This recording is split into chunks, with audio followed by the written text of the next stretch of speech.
Hi, Jasmine here from Redwood Financial, and this week's frequently asked question is, what happens to my pensions when I'm made redundant? A really good question.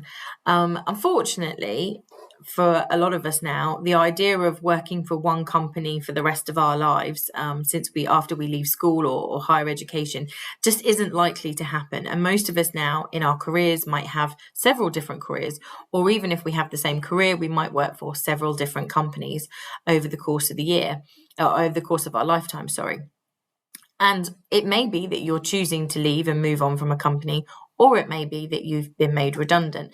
So what happens to your pension that you had with that employer? Well, in the first instance, the biggest change is that, of course, when you're no longer employed by that company, of course, your employer, or ex-employer, I should say, is no longer making regular contributions into that pension. And it basically becomes what we call frozen. So frozen or paid up is just a way of basically describing the fact that there's no longer anyone actively contributing into the pension in the form of employee and employer contributions. However, the value that you'd built up in that pension still stays inside that pension and is still governed by all of the pension scheme rules, in particular with regards to things like tax-free growth and all of those limits with regards to contributions. The pension will also still stay invested in wherever it was originally invested. And so it will continue to grow, but of course it will grow at a slower rate now there's no longer any contributions being held in it. Now, of course, the difficulty comes that after we have multiple jobs or multiple careers, we end up with lots of different pensions scattered around the place. And you might have a few little pots here, there, and everywhere, and perhaps also some larger ones.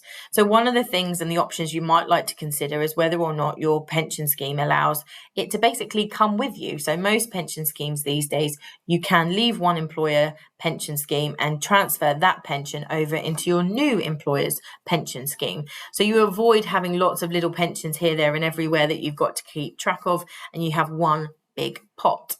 If that's not an option, or if that's not the right thing for you to do, you may want to think about taking those employer schemes and converting them into personal pensions, which you now manage and are no longer linked to or associated with your ex-employer. That gives you a bit more sort of freedom with regards to things like investment choice, fund manager provider, and also maybe a bit more access and control and a bit more, I guess, accountability and responsibility over your own pension. Now, of course, you're probably going to want to have someone help you with the pension management. But if we want to have just a bit more kind of control over things and access to things, we might feel that's the best thing to do. So a consolidation process will sometimes be in your best interest, but there are always caveats and rules to that we need to double check. You're not giving up any valuable benefits that might be attached to the pension scheme, which might stop a consolidation being in your best interest. So if you have got to the point where you've ended up with several different pension pots everywhere, it might be worth having a health check and just seeing whether or not those pensions would be better off consolidated into one so you keep track of them. If you are being made redundant, there is also the option, if you're having a sizable redundancy package, there is also potentially the option to have some of that redundancy money paid into your pension as opposed to paid out to you personally. And that can massively improve the tax efficiency of the redundancy payment. For a lot of people with a fairly small redundancy package, it's not necessarily going to be a particular benefit. But for those clients who are being faced with a rather significant payoff to leave the company, again, you want to look at the options and discuss with your employer whether or not having part of that redundancy paid into the pension is going to be an option for tax efficiency. Again, most employers are up to date with all of that information and will be able to let you know if that's an option and how much can be paid into the pension as a redundancy payment for you. So definitely take advice on that point.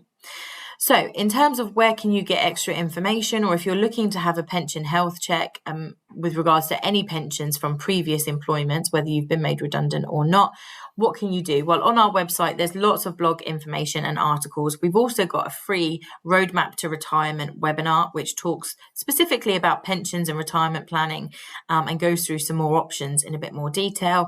And we've also got a health check list that you can download and basically take the quiz to have a bit of a health check with regards to how your pension planning is shaping up. So there's lots of free resources and information on our website if you want more information.